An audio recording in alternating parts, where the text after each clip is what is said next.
Dans un sens, on cherche juste tous une raison de pouvoir s'aimer, une raison de pouvoir être heureux. Le seul souci, c'est qu'on essaye de trouver ces raisons à l'extérieur de nous.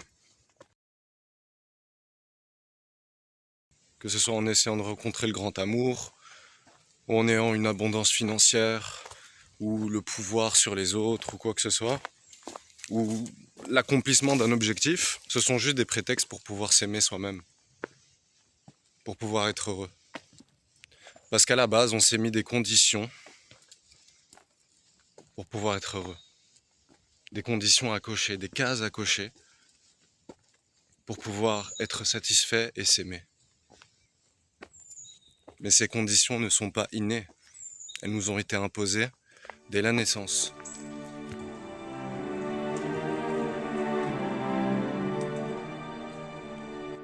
Ou plutôt, on s'est imposé nous-mêmes ces cases et ces concepts pour pouvoir correspondre à la société dans laquelle on est né, à la famille dans laquelle on est né. Mais une fois détaché de ces conditions, le bonheur est accessible à chaque instant. Et l'amour peut être véhiculé de manière abondante et libre. Et donc la capacité de créer et d'accomplir des objectifs, d'enrichir les autres autour de nous, et soi-même avant tout, est beaucoup plus omniprésente.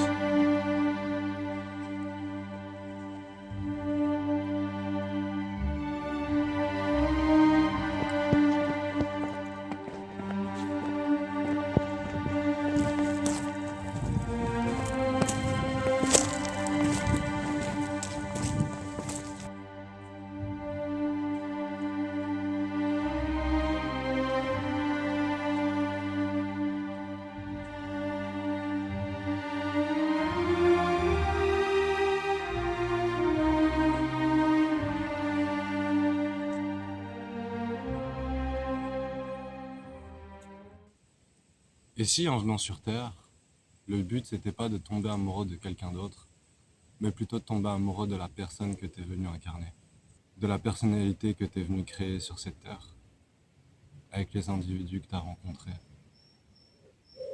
et le système dans lequel t'as grandi. On nous a promis la paix, l'amour, l'abondance, on nous les a promis à l'extérieur, détachés de nous, inatteignables. Mais en réalité, on les perçoit comme inatteignables parce qu'on les a déjà au fond de nous. Et on n'a rien besoin d'avoir en plus. Tout ce qu'on a besoin, c'est de pouvoir se détacher de ce qu'on n'est pas réellement, pour pouvoir se permettre de découvrir qui on est réellement, et être authentique, et permettre à notre connexion avec le divin de pouvoir exprimer de l'amour librement à travers cette réalité, à travers tes proches, à travers les projets que tu vas mettre en place, et la vie que tu souhaites manifester. Tout être humain ressent une connexion avec quelque chose. Certains l'appellent Dieu, certains l'appellent Jésus, certains l'appellent la nature, certains l'appellent Bouddha, certains l'appellent l'être, certains l'appellent la source, certains l'appellent l'univers, certains l'appellent la science, certains l'appellent l'amour. C'est justement pour permettre à cette connexion avec cette source, avec cette entité, avec cette morale, c'est justement pour permettre à cette connexion d'être fluide, d'être inconditionnelle, et de pouvoir te permettre d'expérimenter la vie dont tu as réellement besoin. Et ça a été mon objectif pendant maintenant plusieurs années, d'essayer de découvrir qui j'étais réellement, de découvrir à quel point est-ce que je pouvais être authentique, à quel point est-ce que je pouvais être honnête envers moi-même. Et tout ça dans le but de permettre à la vie de s'exprimer de la manière la plus librement possible et de se montrer à moi telle qu'elle doit l'être et pas telle que je veux qu'elle le soit. Et en se détachant de ce contrôle qu'on essaie d'avoir sur la vie, sur nous-mêmes, sur nos pensées, la tâche qu'on a par rapport à nos croyances, le fait qu'on a le sentiment, le besoin de devoir défendre nos avis, nos arguments, eh bien toutes ces choses découlent simplement du fait que tu as une conception de toi qui est faussée. Tu as une conception de ta personnalité qui n'est pas réelle, qui n'est pas en accord avec ce que tu es réellement et avec ce que tu peux exprimer dans la vie. C'est pour ça qu'on ressent de l'inconfort, qu'on ressent des doutes, qu'on ressent des craintes et, et qu'on essaie d'anticiper et de prévoir et de contrôler. Le fait de vouloir à tout prix quelque chose, c'est pas forcément toujours la bonne solution. Parce que ça renforce la croyance que tu n'as pas cette chose-là. Une fois que tu te détaches de l'idée que tu n'as pas cette chose-là, que cette chose est inatteignable et qu'elle requiert une quantité incommensurable d'efforts pour l'atteindre, tu vas pouvoir lui permettre à cette chose-là de se révéler à toi naturellement. Non pas de l'extérieur à toi, mais plutôt de l'intérieur vers l'extérieur. Les choses nous viennent toujours de l'intérieur. Elles ne nous viennent pas de l'extérieur. C'est une interprétation faussée des choses qui nous pousse à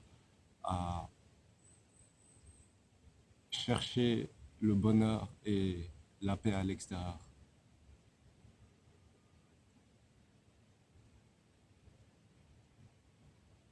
Une fois qu'on peut se détacher de l'identité qu'on a, de prendre conscience que, en fait, à 5 ans, ou à 15 ans, ou à 20 ans, ou à 30 ans, ou à 65 ans, je suis des personnes complètement différentes. La personnalité que je véhicule à ces moments-là sont très distinctes les unes des autres. Mais il y a une chose qui justement arrive à distinguer la différence entre ces types de personnalités, entre cette évolution. Et c'est cette chose-là justement, ce silence, cette observation douce, sans jugement, qui est la base sur laquelle tu peux te reposer, qui est la base qui maintient cet instant présent et qui te permet de respirer et de faire battre ton cœur sans même que tu t'en rendes compte, à chaque instant. Dans la vie, on va de temps à autre rencontrer des gens qui sont extrêmement tranchés sur leurs idées, qui sont têtus, si on peut l'appeler comme ça. Eh bien, ces gens-là ne se posent pas des questions sur eux-mêmes et n'essayent pas de comprendre un peu mieux qui ils sont. Parce que, à quel moment est-ce que je peux me dire que mes idées sont exactes et que je peux les défendre corps et âme alors qu'elles évoluent dans le temps ?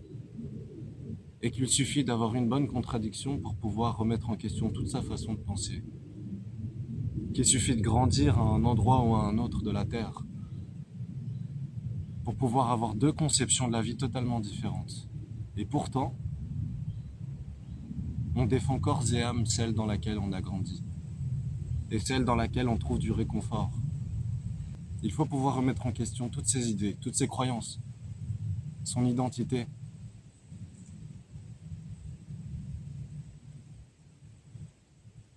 Pour te permettre de ne plus être enfermé dans la case qu'on t'a mis dès ta naissance, qu'on te met à chaque instant dans tes interactions avec les autres, dans tes interactions au travail. Mais tu peux tout mettre à la poubelle. Et ce n'est pas renoncer à soi parce que tu n'es pas tes croyances, tu n'es pas tes idées, puisqu'elles peuvent changer. Et que toi, ce que tu es réellement ne peut pas changer. C'est justement la chose qui peut distinguer le changement. Elle se doit de ne pas changer.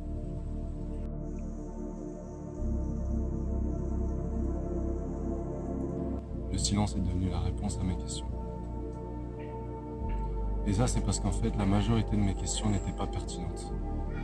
Et tu peux t'en rendre compte aussi juste en essayant de comprendre l'origine de ces questions.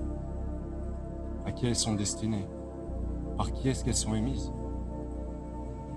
Je te souhaite de pouvoir distinguer ce qui t'anime réellement de ce qui te procure du plaisir éphémère. Tu en as la totale capacité.